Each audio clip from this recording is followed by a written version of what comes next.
Tenemos a Sergio Bello, de Principios y Valores, y a Esteban Castro, el gringo, dirigente de la UTEP, de Unión de Trabajadores de la Economía Popular. Tenemos militantes de verdad hoy en el piso.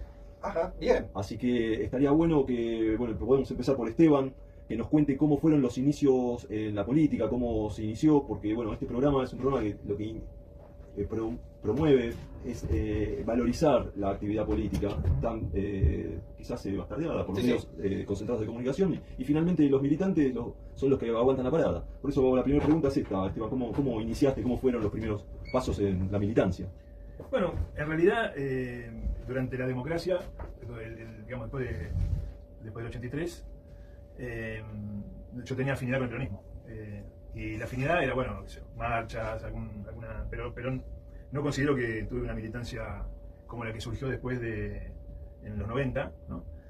Donde ahí empezamos a ver que todas las banderas que reivindicábamos empezaban a caer, cuando empiezan la privatización, el indulto, bueno, una serie de cosas que nos empezaron a molestar mucho como peronistas, a un sector del peronismo, y entendiendo, ¿no?, que había caído el muro de Berlín, que era un proceso muy complejo, pero que, bueno, nosotros empezamos a ponernos de la vereda enfrente, y más o menos para el 94, 95 empezamos a hacer el trabajo de tipo comunitario, barrial, en distintos barrios de Moreno, que empezamos con alfabetización, o sea, no teníamos recursos porque no estábamos en ninguna estructura política, si bien nos reivindicábamos como peronistas, no estábamos en ninguna estructura política, y fuimos avanzando en esa estrategia de trabajo territorial, hasta que muchos años después empiezan un proceso de lucha, sobre todo contra el gobierno de la Rúa, que hace que seamos parte del movimiento piquetero.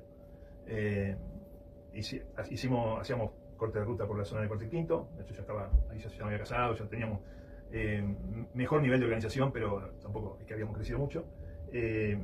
Y después de la caída después de la crisis del 2001, que fue brutal, sobre todo en los barrios populares fue tremendo, el proceso de saqueo, de recomposición. El impacto que tuvo en la economía el 2001. Sí, fue una crisis de todo tipo, ¿no? Económica, social, política, de representación, ¿no?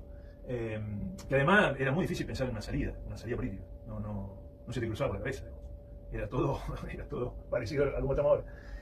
Finalmente la crisis, bueno, deviene en Duhalde, ¿no? Y después de la muerte de Costequi y Santillán, se abre el camino para que llegue Néstor. Y ahí, bueno, cambió todo, ¿no? Muchos de nosotros nos convertimos no dejábamos de trabajar lo social, pero hasta yo llegué a ser concejal en la localidad de Moreno. Creo que fui el primer concejal que venía de los movimientos populares, en el 2007. Entonces, es como que éramos un poco el peronismo que había atendido las cuestiones sociales en forma autónoma en los 90 y que de alguna manera era reivindicado por el peronismo que expresaba Néstor en ese momento, ¿no? Así que, no sé, si querés lo cortamos ahí.